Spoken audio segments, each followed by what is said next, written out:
episode of the day before. And today we're going to be unboxing episode 2. I've got episode 2 of Hunt a Killer. Class of 98. How exciting. Dunny can't be here right now. He is working at home and he's got a lot of stuff to do. I went ahead and took the tape off.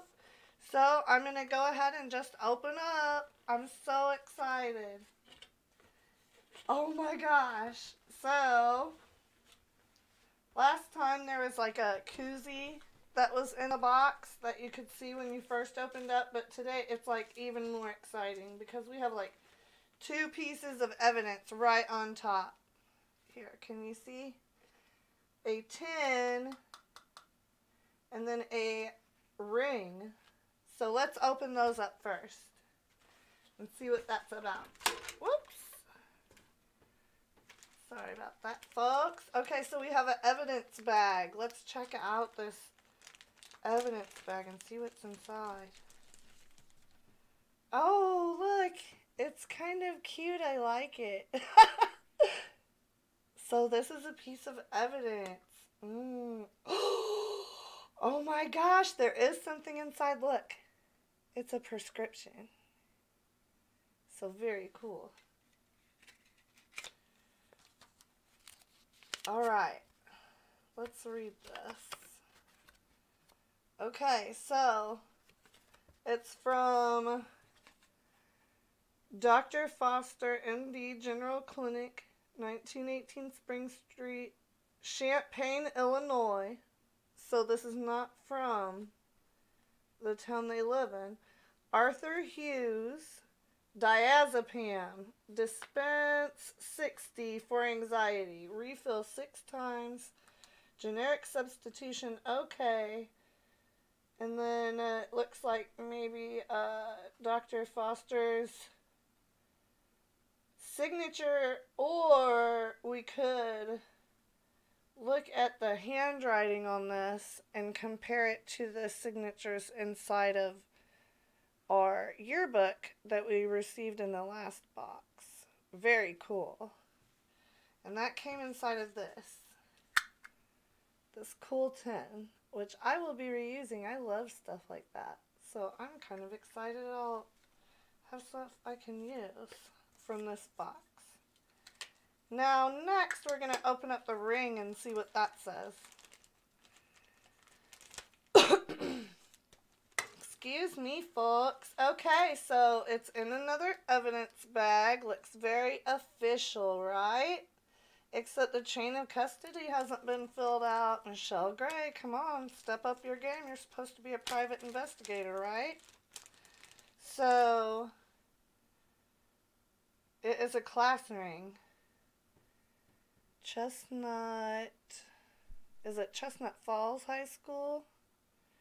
So if you saw episode 1 unboxing and the investigation, you know that a guy named Charlie was killed in Chestnut Falls, I believe is what it's called. And, oh, okay, so the initials on this ring are CM. So maybe Charlie McDonough, the person who got murdered, his class ring from high school, 1998. Very cool. So he got murdered after his high school reunion, and a lot of the suspects are people who were in his class in high school and his wife. And so we have our card that we get with our boxes that tells us everything that's inside. It says Class of 98, Episode 2. Michelle Gray, I mentioned her before. If you've been keeping up to date, she is the private investigator that the sheriff asked for help. So, alright, it looks like now we have our envelope to open up from Gray Investigations, Michelle Gray's private investigation company. So last time we got some witness statements. We didn't get all witness statements, so I'm assuming we'll get more. And let's make sure. I pulled out a file folder. Let's make sure we get everything out of there. Okay. Looks good. Here's our letter from Michelle Gray telling us what's up. Oh, look at that. That's crazy. See if we can do it again. Ah!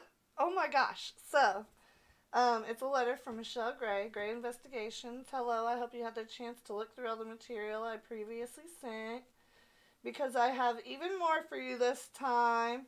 I know it may be overwhelming, but I did warn you about the extensive nature of the case, and da-da-da-da-da. So it looks like we have some passwords and stuff to log into different things on the online portion of the Hunter-Killer class of 98.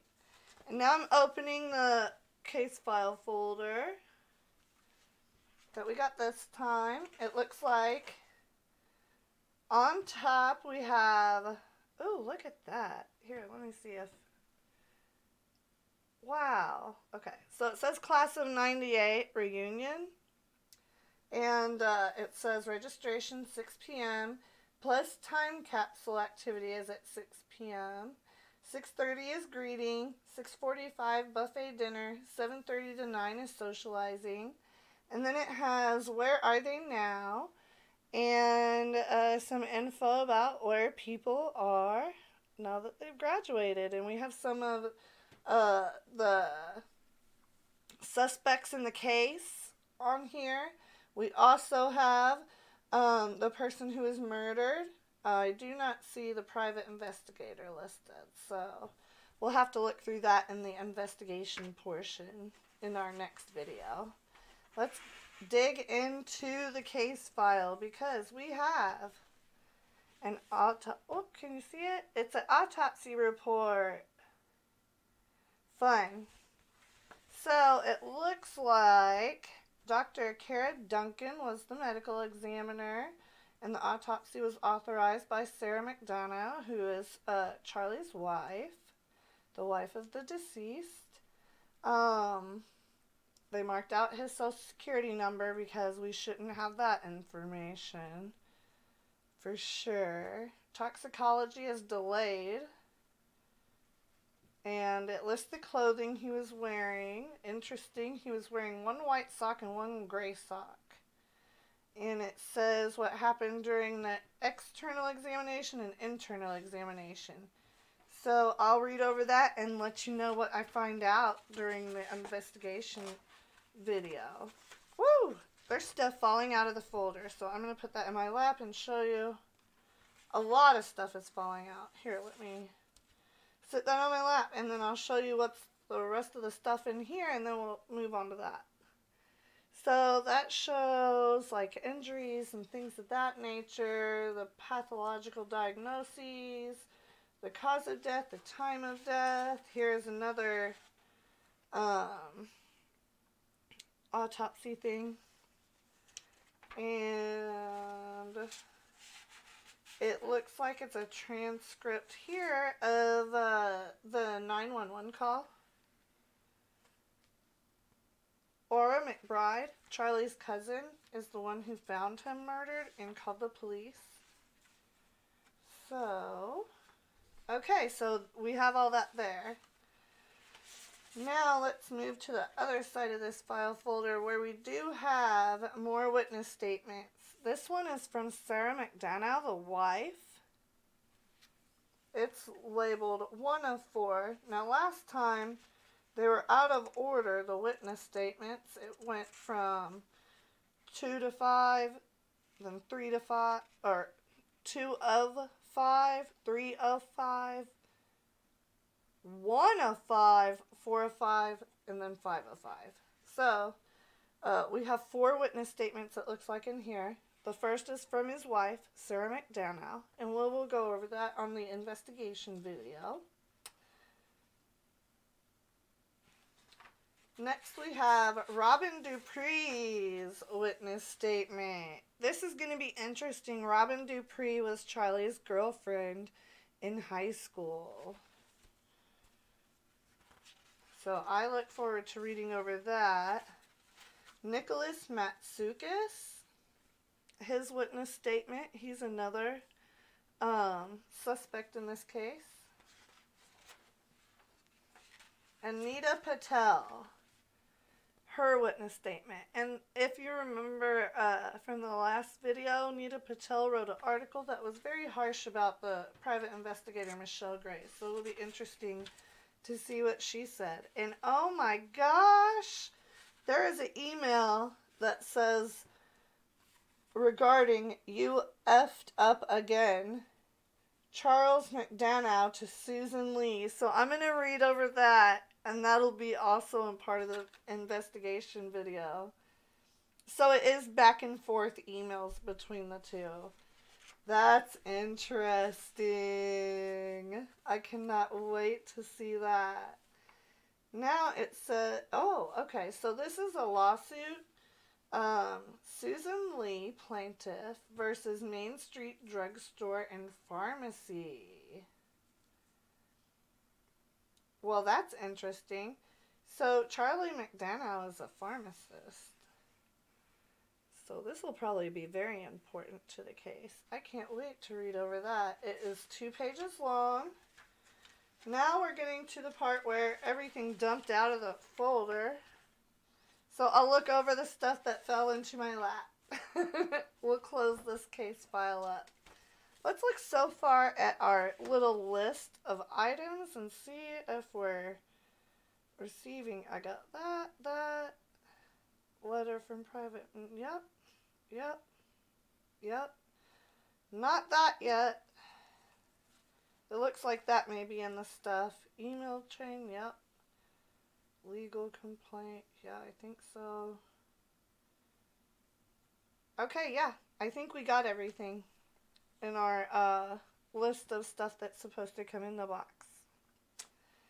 So, let's go over the stuff in my lap. This is an article by Anita Patel, one of the suspects, and it's an article from a newspaper about a prize horse that drowns in vet stable. On the other side, there's some random obituaries. So I'll look over that too. Anything may be a clue. How interesting. And we have a lot of photos of people. I wonder who these people are. Let me just go through and show them to you. Okay, here's the first picture.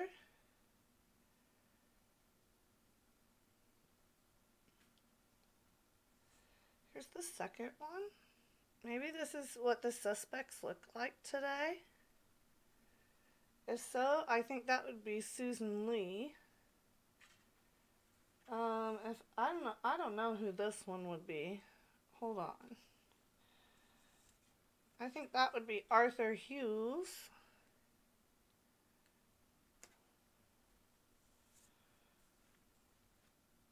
That may be the ex-girlfriend from high school, Robyn Duprees. I'm not sure. We'll set that one aside too.